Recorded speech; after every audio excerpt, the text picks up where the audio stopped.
बेरोजगार युवकों के लिए सरकार से मेरी प्रार्थना है, नंबर 1, जो बेरोजगार युवा हैं, जो जॉब के लिए फॉर्म भरते हैं, उनकी कोई फीस नहीं निर्धारित होनी चाहिए, वो बिल्कुल फ्री होनी चाहिए। वो बेरोजगार पहले हैं बेचारे, वो पैसे कहां से लाएंगे जब है ही बेरोजगार।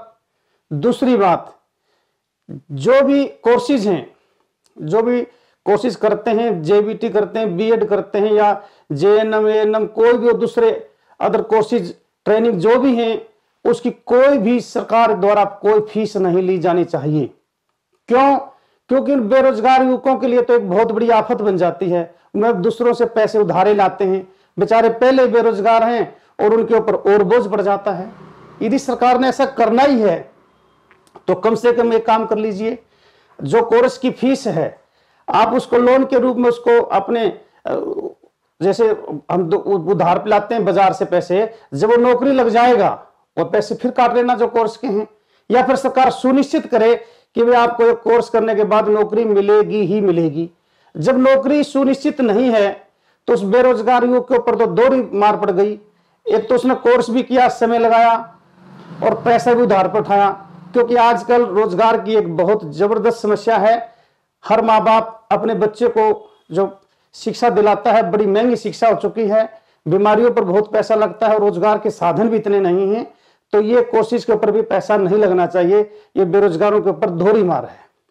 तीसरी बात, जो एग्जाम के सेंटर होते हैं, अब बेरोजगार युवकों के जो सरकार की यह कोशिश रहनी चाहिए कि होम डिस्ट्रिक्ट के अंदर ही उसका एग्जाम सेंटर आना चाहिए। और यदि होम डिस्ट्रिक्ट में नहीं है तो जो ट्रांसपोर्ट का खर्चा है वो सरकार वहन करे, न कि बेरोजगार। जब बेरोजगार है ही हुए तो कहां से सहन करेंगे। अगली बात, जो सरकार अनियमित कर्मचारी रखती है, एडोक पर रखती है या डीसी रेट पर रखती है या ठेके बेस पर रखती है।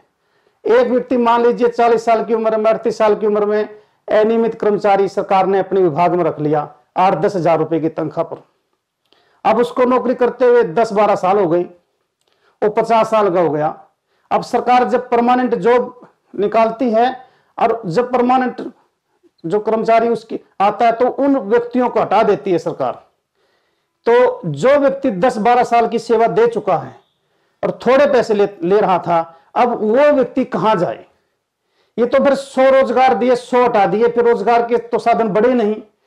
तो सरकार से मेरी प्रार्थना है, आप स्थायी कर्मचारियों को तो लगाए, अच्छी बात है, लेकिन जो कर्मचारी लगे हुए हैं उनको भी लगा रहे हैं, तो गुजारा ही तो कर रहे हैं अपने परिवार को। फिर उसके हटने के बाद उनके सामने तो अंधेरा छा जाता है। कुछ भाई कहते हैं भाई वो भी अपना एग्जाम दे देते, रिटन टेस्ट। मैं उन भाइयों को भी कहना चाहता हूं, कुछ भाइयों से मेरी बात हुई थी, अरे भाई रिटन टेस्ट कैसे देंगे। जो व्यक्ति 12 साल अपनी सेवाएं दे चुका है, गृहस्थ जीवन में उलझ चुका है, उसको जो ज्ञान था, जो रिटन टेस्ट था, वो तो बच्चा नई तैयारी करता है और वो व्यक्ति गृहस्थी में उलझ चुका है, वो रिटन टेस्ट तो दे नहीं पाएगा। और दूसरी बात, रिटन टेस्ट से क्या होगा। अब किसानों को जो 6,000 रुपए दिया है, क्या किसानों का रिटन टेस्ट लिया सरकार ने। तो वे भी व्यक्ति जो है थोड़ी सी तनख्वाह ले रहे हैं। तो सरकार से मेरी पुण्य प्रार्थना है, जो अनियमित कर्मचारी हैं उनको भी न हटाएं ताकि उनका भी चूल्हा जलता रहे। इंसान का इंसान से हो भाईचारा, यही पैगाम हमारा, यही पैगाम हमारा।